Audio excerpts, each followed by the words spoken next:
অৱশেষত আৰক্ষীৰ জালত মৰিগাঁও জিলা কাৰাগাৰৰ পৰা পলায়ন কৰা দুই কয়দী।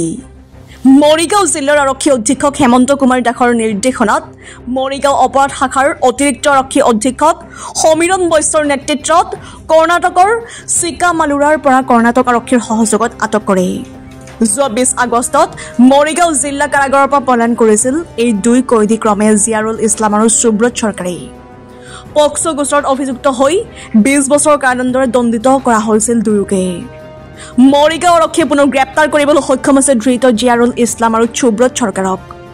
জিয়াৰুল ইছলাম আৰু সুব্ৰত চৰকাৰে পলায়ন কৰাৰ পাছতেই মৰিগাঁও আৰক্ষীয়ে অব্যাহত ৰাখিছিল দুয়োৰে সন্ধান আৰু পুনৰ জিয়াৰুল আৰু সুব্ৰত চৰকাৰক গ্ৰেপ্তাৰ কৰিবলৈ সক্ষম হৈছে মৰিগাঁও আৰক্ষী। ইতিমধ্যে দুই অপৰাধীক পুনৰ মৰিগাঁও কাৰাগাৰলৈ অনাৰ ব্যৱস্থা কৰিছে বুলি জানিবলৈ দিয়ে মৰিগাঁও আৰক্ষীয়ে। News desk report, digital Assam live.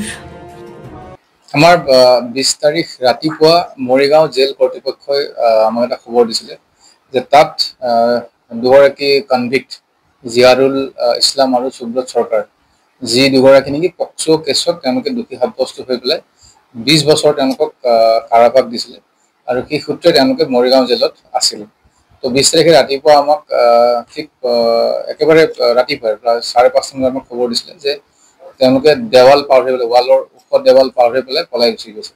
চ' সেই সময়ত আমি তাত গৈ পেলাই গোটেই কথাখিনি তদন্ত কৰিলোঁ আৰু বিভিন্ন সময়ত আমি তদন্ত কৰি যোৱা 4-5 দিনত বিভিন্ন আমি তথ্য পাতি গোটালোঁ।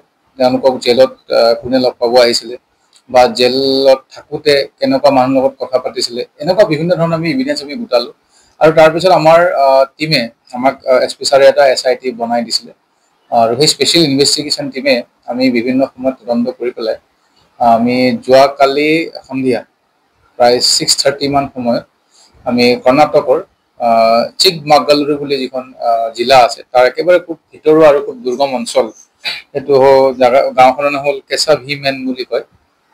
সেই জেগাটোত আমি এই দুয়োগৰাকী পলাই থকা অৱস্থাত, তাত লুকাই থকা অৱস্থাত জিয়াৰুল আৰু সুব্ৰত চৰকাৰক আমি ধৰিবলৈ সক্ষম হ'লোঁ।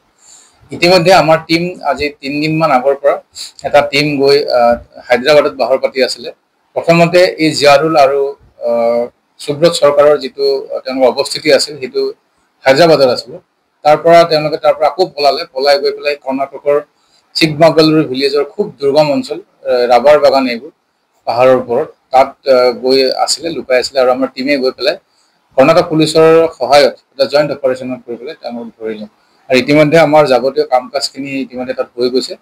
আমি অনাৰেবল কোৰ্টৰ পৰা আমি ট্ৰানজিট ৰিমাণ্ড পালে আমি তেওঁলোকক লৈ আহিম আৰু ইতিমধ্যে আমি আকৌ এটা টিম পঠিয়াইছোঁ তেওঁলোকক লৈ আহিবৰ কাৰণে। ইতিমধ্যে এই সংক্ৰান্তে আমি 20 তাৰিখে 212/25 212/25 নম্বৰৰ এটা মৰিগাঁও সদৰ থানাত আমাৰ কেছ ৰেজিষ্টাৰ হৈছে জিয়াৰুল আৰু সুব্ৰতৰ এগেইনষ্টত। তদুপৰি জিয়াৰুলৰ এগেইনষ্টত আকৌ এটা কেছ ৰেজিষ্টাৰ হৈ আছিলে, তো সকলোৱে জানে সি আকৌ এবাৰ পলাইছিলে 263/24।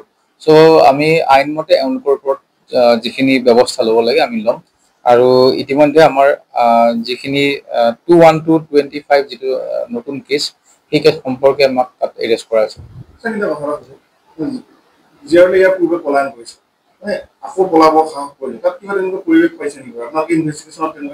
আমি কথাখিনি চাই আছোঁ, তদন্ত কৰি আছোঁ। তেওঁলোক আহি পালে আমি গোটেই কথাখিনি ওলাই পৰিব, ইয়াত কোন মানুহ ইনভলভ আছে, কেনেকৈ পলাবলৈ পালে।